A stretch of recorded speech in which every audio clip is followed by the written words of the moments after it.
Syafaat al-udhma, syafaat besar yang merupakan kekhususan Rasul kita Nabi besar Muhammad sallallahu alaihi wasallam kepada umatnya yang tidak diberikan para nabi dan rasul yang lain. Ma'asyiral muslimin yang dimuliakan Allah Subhanahu wa taala. Syafaat itu artinya adalah talabul khair lil ghair, mencari kebaikan kepada orang lain. Karena pada hari kiamat manusia tidak bisa langsung meminta kepada Allah Subhanahu wa taala, melainkan mereka harus mencari perantara demi kebaikan mereka kepada Allah Subhanahu wa taala. Dan di antara salah satu perantara yang menyelamatkan manusia pada hari kiamat adalah para nabi dan juga para rasul. Selain tentunya para malaikat, para ulama, para syuhada, orang-orang saleh satu dengan yang lainnya, dan begitu seterusnya. Ma'asyiral muslimin yang dimuliakan Allah Subhanahu wa taala. Kita tahu bahwa kondisi pada hari kiamat tidak bisa kita bayangkan betapa mengerikan. Sampai-sampai Ummul Mukminin Aisyah radhiyallahu anha ketika bertanya kepada Nabi sallallahu alaihi wasallam soal hadis yuhsyaruna yaumal qiyamah khufatan uratan ghurlan buhman. Pada hari kiamat manusia akan dikumpulkan dalam kondisi tanpa beralas kaki, telanjang, bulat tanpa sehelai pakaian, dan akan dibangkitkan sama sekali tidak dikhitan dan tidak membawa harta di badan. Ketika Aisyah radhiyallahu anha mengatakan, "Ya Rasulullah, kalau semua orang tidak berpakaian baik laki-laki dan perempuan, bagaimana dengan aurat kami?" Aisyah radhiyallahu anha bertanya soal aurat perempuan, menunjukkan sifat malu yang dimiliki Ummul Mukminin. Bagaimana dengan aurat kami para wanita yang akan dipandang oleh kaum laki-laki pada hari kiamat? Karena semua tidak memiliki pakaian. Maka Nabi SAW mengatakan, "Ya Aisyah, perkaranya jauh lebih dahsyat dibandingkan melihat aurat." Ya, karena pada hari kiamat, yauma yafirrul mar'u min akhi wa ummihi wa abihi wa sahibatihi wa bani likulli mri'in minhum yauma idzin sya'nun yughni. Di mana manusia akan lari dari saudaranya, lari dari ibu bapaknya, lari dari anak dan pasangan. Masing-masing manusia sibuk dengan sendiri-sendirinya. Begitulah kondisi hari kiamat. Belum lagi Allah Subhanahu wa taala dekatkan matahari di atas kepala satu sehingga keringat bercucuran. Ada yang tenggelam selutut, ada yang tenggelam sepusat, ada yang tenggelam sedada, bahkan ada yang tenggelam dengan keringat sesuai dengan amalan. Manusia tidak bisa duduk, apalagi berbaring. Manusia hanya bisa berdiri. Yauma yaqumun nas li rabbil alamin. Pada hari kiamat manusia hanya berdiri menghadap Rabb mereka dan juga menanti keputusan Allah Subhanahu wa taala. Ma'asyiral muslimin yang dimuliakan Allah Subhanahu wa taala. Ketika itulah manusia diarahkan untuk datang kepada Abul Bashar al-Ula, Nabi Allah Adam alaihi salatu wassalam. Kemudian meminta syafaat kepada Adam alaihi salatu wassalam dan mengatakan, "Ya Adam, bukankah engkau bapak manusia? Isfa' lana ila rabbik. Ala tara ila ma nahnu fi." Wahai Adam, mintakan syafaat untuk kami. Cobalah datang kepada Rabb. Tolong kami. Tidakkah kau iba melihat kondisi kami yang seperti ini? Tapi Adam alaihi salatu wassalam mengatakan, "Aku tidak bisa. Karena aku pernah melakukan dosa yang membuat Allah murka, yang Allah tidak pernah murka sebelum dan sesudahnya kepada nafsi idhabu ila Ibrahim." Urus diri kalian. Sebaiknya kalian bertolak kepada Ibrahim alaihi salatu wassalam. Akhirnya kemudian manusia pun mulai bertolak kepada Nuh. Ya, sebelum Ibrahim mereka bertolak kepada Nuh alaihi salatu wassalam. Maka mereka pun sama jawaban. Tidak mendapatkan apapun dari Nabi Allah Nuh alaihi salatu wassalam. Kecuali Nuh hanya mengatakan, "Intalik ila Ibrahim." Coba kalian pergi menuju Nabi Ibrahim. Maka mereka pun bertolak kepada Ibrahim alaihi salatu wassalam. Meminta syafaat dan mengatakan, "Ya Ibrahim, isfa' lana ila rabbik. Ala tara ila ma nahnu fi." Wahai Ibrahim, mintalah kepada Rabb agar kami mendapatkan syafaat. Tidakkah kau iba melihat kondisi kami? Tapi Ibrahim juga mengatakan, "Aku tidak bisa. Sebaiknya kalian bertolak kepada Nabi Musa." Maka manusia pun kemudian pergi menemui Nabi Musa alaihi salatu wassalam. Tapi jawaban Nabi Musa alaihi salatu wassalam pun kurang lebih dengan jawaban para nabi sebelum, dan mengatakan, "Nafsi, aku tidak bisa. Urus diri kalian." sebaiknya coba kalian bertolak kepada Nabi Isa bin Maryam. Maka manusia pun bertolak menemui Isa ibnu Maryam. Akhirnya kemudian Isa pun tidak menyebutkan alasannya, tidak menyebutkan uzurnya, tapi Isa mengatakan sebaiknya kalian datang kepada Muhammad sallallahu alaihi wasallam, Nabi kita. Maka manusia diarahkan menuju Nabi kita. Kemudian Nabi sallallahu alaihi wasallam melihat manusia yang begitu banyak sejak Adam sampai manusia yang terakhir mati dengan trompet sangkakala Israfil berkumpul di padang mahsyar. Kemudian Rasul mengatakan, analah, kan ku coba. Akhirnya kemudian Nabi SAW diilhamkan Allah subhanahu wa ta'ala untuk sujud di bawah arsy Allah subhanahu wa ta'ala. Dengan sujud yang lama sekali.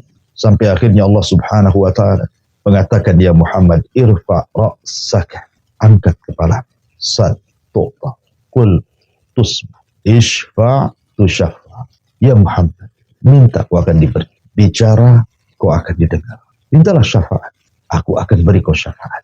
Maka Nabi SAW tiba-tiba teringat umatnya dan mengatakan, ummati, ya Allah, umatku.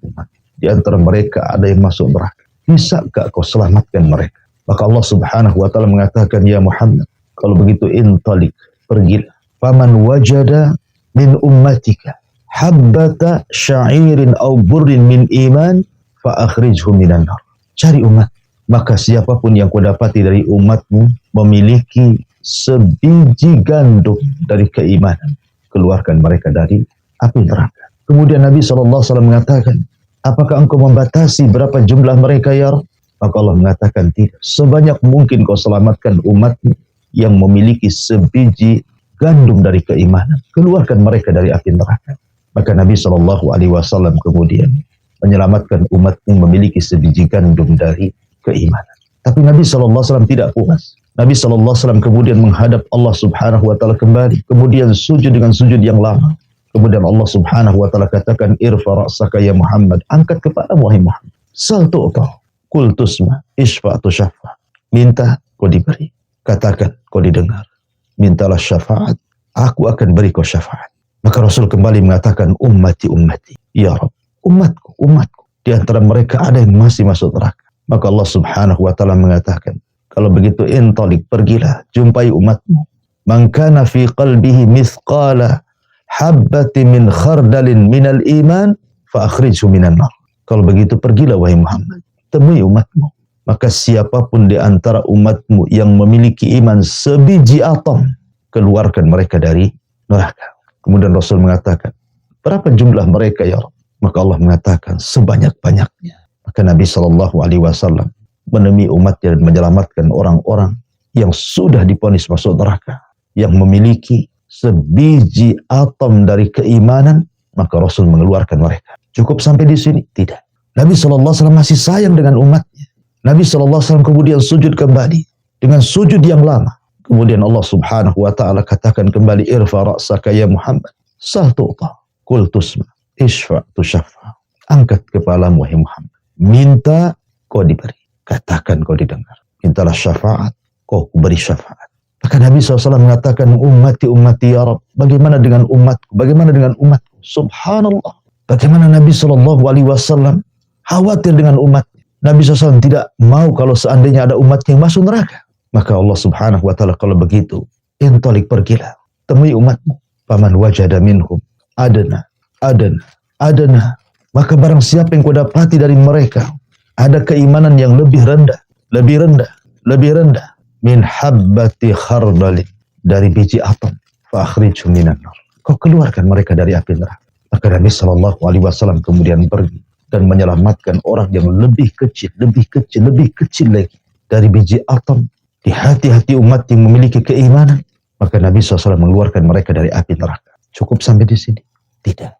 Nabi SAW tetap sujud. Sehingga Allah subhanahu wa ta'ala mengatakan, angkat kepalamu. Katakan, kau didengar. Minta, kau diberi. Mintalah syafaat, ku beri kau syafaat. Akhirnya kemudian Nabi SAW mengatakan, ummati. Ya Rabb, umatku gimana? Aku minta kepadamu ya Rabb, keluarkan di antara umatku yang mereka mengucapkan kalimat la ilaha illallah. Maka Allah subhanahu wa ta'ala mengatakan, ya Muhammad, itu bukan hak.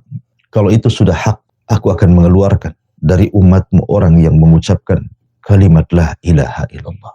Makanya Abu Hurairah ketika bertanya soal syafaat kepada Nabi Shallallahu Alaihi Wasallam, maka Rasul mengatakan as'adun nas yaumal qiyamah bi syafaati man qala la ilaha illallah. Orang yang paling bahagia pada hari kiamat dengan syafaatku, kata Rasul, adalah orang yang mengucapkan kalimat la ilaha illallah. Ada di antara manusia yang diselamatkan oleh syafaat Rasul, umat yang sudah terlalu lama di neraka, sehingga kondisi mereka seperti mentimun kecil yang keriput, dikeluarkan dari api neraka. Ada kondisi mereka sudah menjadi arang, hitam dari atas kaki sampai kepala, sudah tidak berbentuk lagi. Mereka keluar dari neraka. Ada juga yang kondisinya seperti sudah menjadi abu, kemudian dilempar ke sungai kehidupan. Akhirnya mereka pun tumbuh dan mereka pun ditakdirkan masuk surga. Begitulah dahsyatnya syafaat Nabi Shallallahu Alaihi Wasallam. Apakah dengan kisah yang sudah saya kisahkan, kemudian kita tidak cinta dengan Nabi Shallallahu Alaihi Wasallam? Lihat kecintaan Rasul luar biasa kepada umat. Tidak hendak satupun dari umatnya melainkan masuk surga. Rasul tidak rela dan tidak rela kalau seandainya umatnya masuk neraka, sampai meminta kepada Allah Subhanahu wa Ta'ala dari umatnya yang memiliki keimanan lebih kecil lagi daripada biji atom, supaya mereka jangan dimasukkan ke neraka dan diselamatkan masuk ke dalam surga. Nabi mana lagi yang lebih cinta dengan umat daripada Rasul kita Muhammad sallallahu alaihi wasallam? Lalu apa timbal balik kita kepada Rasulullah? Sudahkah kita mencintai Nabi sallallahu alaihi wasallam, mengikuti sunnah Nabi sallallahu alaihi wasallam, mengikuti arahan Nabi sallallahu alaihi wasallam, tidak melenceng dari hidayah dan sunnah Nabi sallallahu alaihi wasallam? Sementara kita mengaku-ngaku umat Islam, umat Nabi. Tahu sejarahnya kita terhadap Nabi sallallahu alaihi wasallam? Ma'asyiral muslimin yang dimuliakan Allah Subhanahu wa Ta'ala, kondisi pada hari kiamat tidak bisa dibayangkan. Sehebat apapun saya atau siapapun yang menggambarkan kondisi dahsyatnya pada hari kiamat, maka kondisi hari kiamat menyelisih bayangan kita. Karena bayangan kita terbatas. Sementara kengerian pada hari kiamat itu tidak bisa dilihat mata, didengar telinga, terlintas pun tidak bisa, saking dahsyatnya. Ma'asyiral muslimin yang dimuliakan Allah Subhanahu wa Ta'ala. Ketika manusia kemudian disuruh untuk melintas di tian Siratal Mustaqim, Nabi Shallallahu Alaihi Wasallam sudah berdiri di ujung titian, kemudian mengatakan, Ya Rabb salim salim. Setiap ada umatnya lewat, maka Rasul akan mengatakan, Ya Allah selamatkan orang ini. Begitulah rasa sayangnya Nabi Shallallahu Alaihi Wasallam kepada umat. Bahkan selama di dunia, Nabi Shallallahu Alaihi Wasallam ketika 3 hari sebelum wafatnya, dia mengumpulkan istri-istrinya dan meminta izin agar tinggal di rumah Ummul Mukminin Aisyah radhiyallahu anha. Dan semua istrinya mengizinkannya.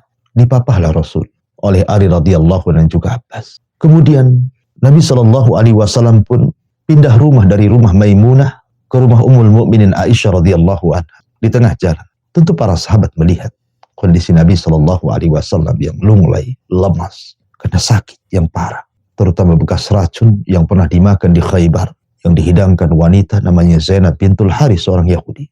Maka kemudian tersebarlah perkara ini di hadapan para sahabat yang lain. Datanglah sahabat dari mana-mana karena khawatir dengan Nabi Shallallahu Alaihi Wasallam. Akhirnya ketika rumah Nabi Shallallahu Alaihi Wasallam, kamar Aisyah maksudnya, Rasul sudah berada di pangkuan Ummul Mukminin Aisyah radhiyallahu anha. Sahabat memenuhi masjid-masjid.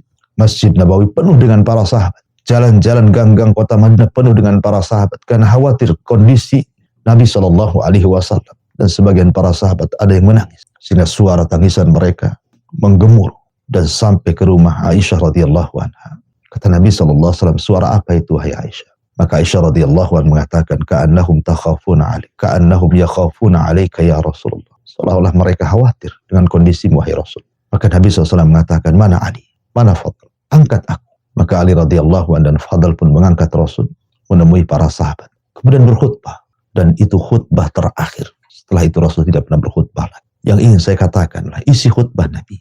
Kata Nabi sallallahu alaihi wasallam, "Inna mau'idukum ma'i laisa fid dunya, walakin mau'idukum ma'i fi haudi."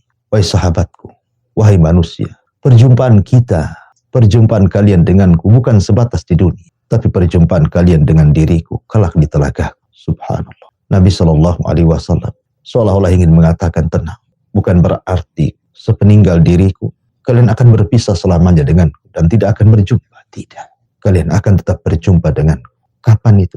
Kata Nabi SAW di telagaku. Dan itu bukti cinta Nabi tidak mau melepaskan dengan umatnya.